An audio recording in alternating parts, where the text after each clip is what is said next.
I was molested at 4 years old. I was molested at 6 years old. I was molested at 7 years old. I was molested at 8 years old. And I was molested at 9 years old. All by different men. So yes, I guess the best way I can approach this very, very, very difficult subject in my life is to just get to the point. Just say exactly what happened to me from the very beginning. And, just take it from there. So there, it's out. It's out.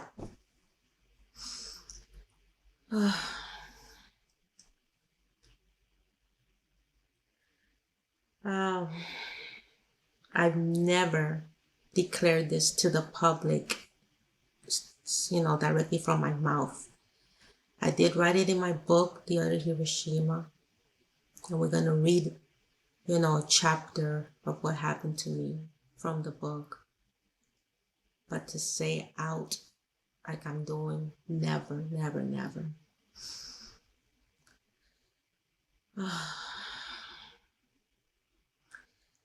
So this is a big, big step for me, a huge step. I've only been able to talk about this in the written word. It's a very delicate subject for me, and it's like the only subject in my memoir.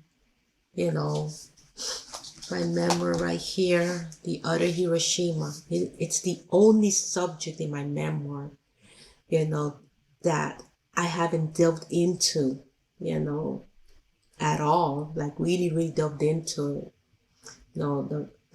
The grown ass men, taking advantage of my body when I was just a child. So I don't know if you ladies noticed that I've talked about mostly about every other subject in this book of what happened to me, which has been tragic, mind you, it has been tragic, but there's something about the molestation that I just couldn't bring myself to say it out of my mouth. I had the courage to write it, but I didn't have the courage yet to speak about it until today, until this very, very moment. So today, I'm speaking about it. And well, the next best way for me to speak about it, ladies, is to read it to you, ladies. To read to you about my first experience. As you heard from the very beginning, I had several experiences with different men touching on my body when I was a little girl, a child. And well, I have to warn you ladies that my book is written exactly, detail by detail, an explicit, raw detail of how everything went down. Okay? So every little detail has been covered, Every little detail has been covered in the same explicit, raw, unfortunate way that it occurred. Okay, that's how my book is written, okay? And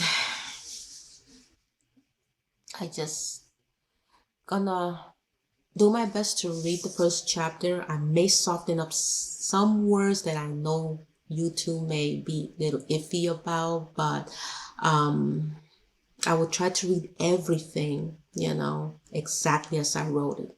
Okay, at least 99.9% of it will be read exactly as I wrote it. Okay, now this is the harsh reality of my life. Okay, this is the harsh reality of my life, and I don't think that I should in any way, sugarcoat anything about it, because the horrendous, despicable things that have happened to me weren't sugarcoated. Okay, they weren't, wrapped in a little gift basket and handed to me, and they happened in its rawest form.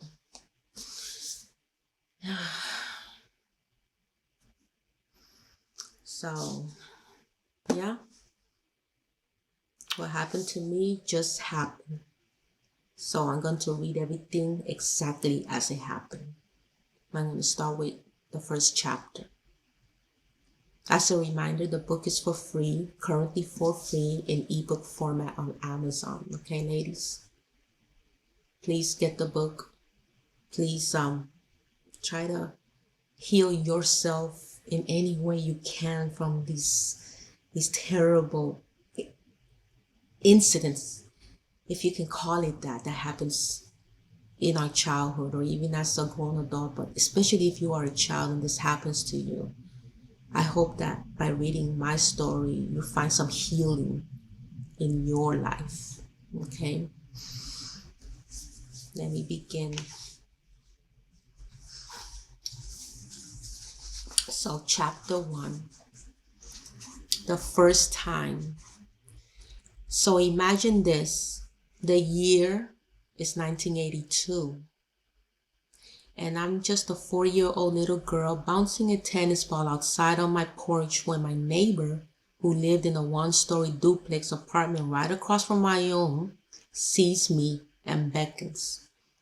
I innocently head toward this man, a light-complected Hispanic man who was completely balding in the middle of his head with a few strings of black hair on either side.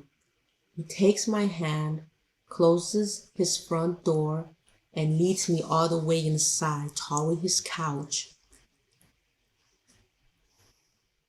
He sits down on his couch in the living room while he positioned me before him. I remember just looking at this man, not a single ounce of suspicion going through my young, innocent 4-year-old mind, just pure, wondering eyes. After all, at 4 years old, what the hell did I know about sex?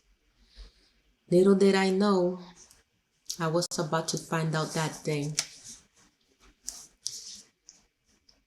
I was wearing a pair of shorts that fateful day, and he pulled them down. He then pulled down my panties. I watched as he slobbered some saliva between his forefinger and index finger and began digging them between the folds of my tiny vagina. He slid his finger in and out on the right and then did the same to the fold on the left side, motioning my entire private area with his saliva. This lasted for a while before he began massaging my small clitoris. I remember looking toward the window that was next to his front door, these 4 to 5 long horizontal glass window panes. I knew that my apartment was right across and I could see it, but I just had no sense to wrestle out of this man's grasp, scream, cry, or anything like that. You have to understand, I didn't know that what he was doing to me was wrong. I didn't know what was going on. The curious mind of a child, that of a little girl, just watched what this man was doing, and that was it. Little did I know that fingering my little vagina was only the beginning. My neighbor then stood up from his couch, took my hand once again, and led me into his bedroom. I remember looking up at him as we walked away from his couch. He was so tall and skinny. My head stopped at around the top of his knees.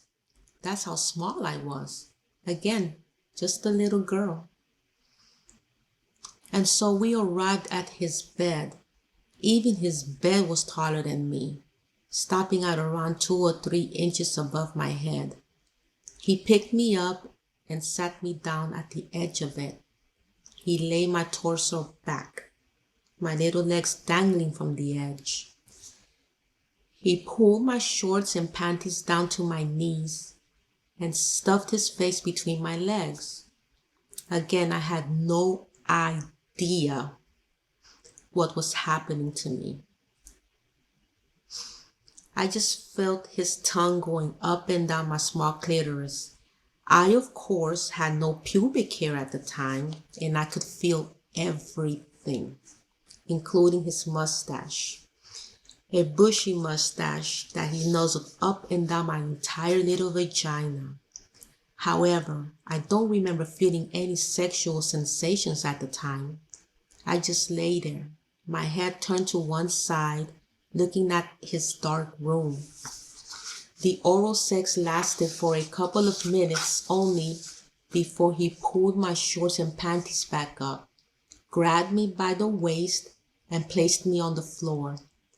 As he led me back out of his bedroom, I remember him slapping me playfully on my butt, signaling that I can go now. And so I hurried out of his apartment and back towards mine. And no, I never told my parents what happened. Again, I did not know that what happened to me was wrong. As a matter of fact, I had no idea what just happened to me. And although my parents were not super religious or anything, they were not about to discuss the birds and the bees with a 4-year-old. It's just something that happened, and as an innocent 4-year-old little girl, I went on my merry way to play with my tennis ball again.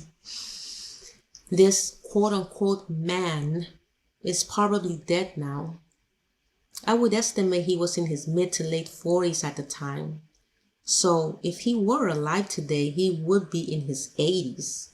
However, I don't know how I know this, but I have a strong feeling that he is most likely dead. Lord knows how many other little girls he's done this to, now that I think about it. More than likely a lot, for a pedophile never stops at one.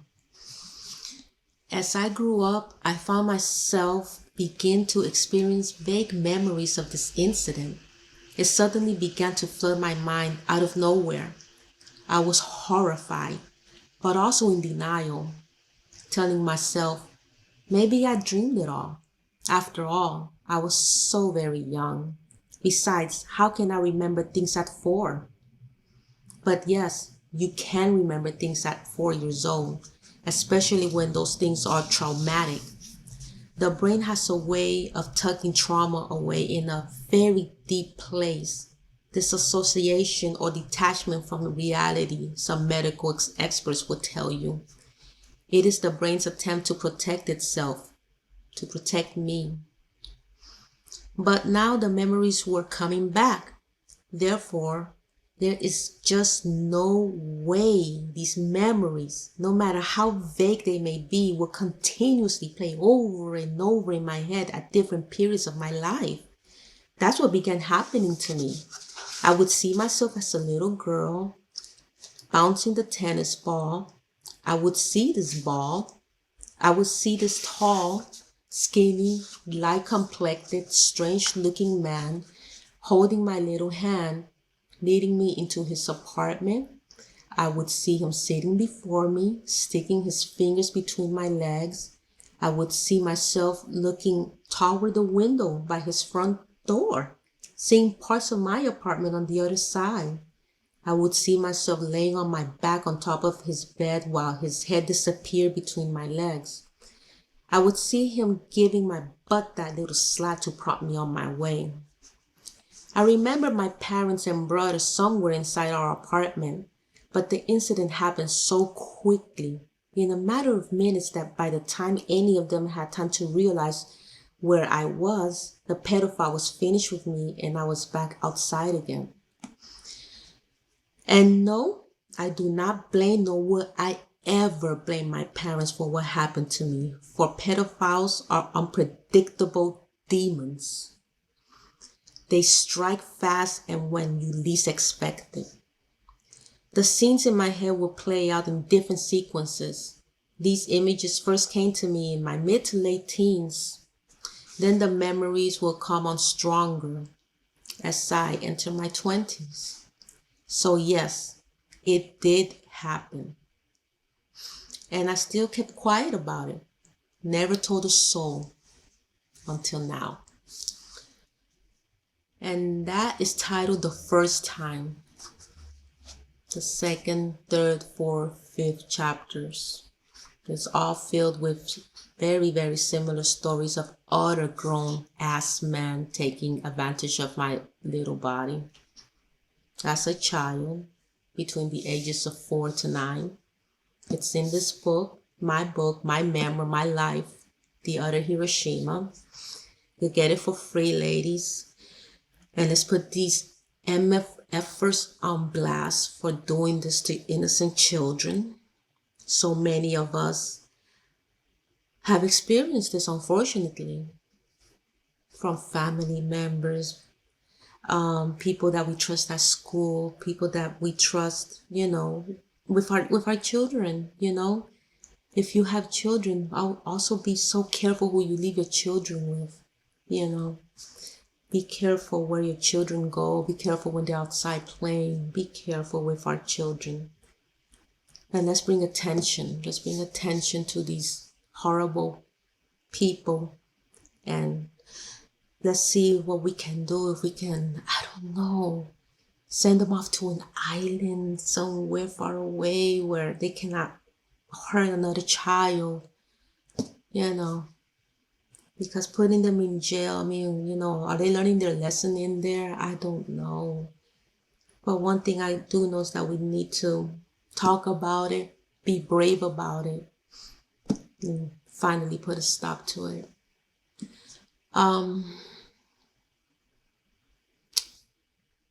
That's it. That's all I can say about it. That's as far as my bravery can go for today. It's my first time ever talking about it publicly with my own tongue, talking about it, I wrote about it, but I never talked about it. I talked about it today. Okay, so don't miss your free copy in ebook format. Okay, the free promotion still continues. All right, ladies, on Amazon, the link is in the description box. Once more, thank you so much to the ladies that have left feedback, to continuously bring attention to all these tragic incidents, from the pedophiles to the horrible men from Hollywood that also take advantage of our females that are aspiring singers, actresses, models, and things like that. All of that has happened to me also in my story. So thank you, ladies, for your support. I appreciate it. Don't miss out on your free book, okay? Don't miss out on your free book, The Other Hiroshima, okay? The promotion continues all the way until the 14th. Okay, this is the hardcover. Okay, the pictures will be in black and white. I also have the paperback, and the pictures will be in color. The hardcover, the pictures are in black and white, as I told you, from different incidences. Okay, this is just one sample of the picture. It's 520 pages, a very heavy book. Okay, so you have lots to read. But most of all, I hope you heal yourself as well, ladies. God bless you. Take care.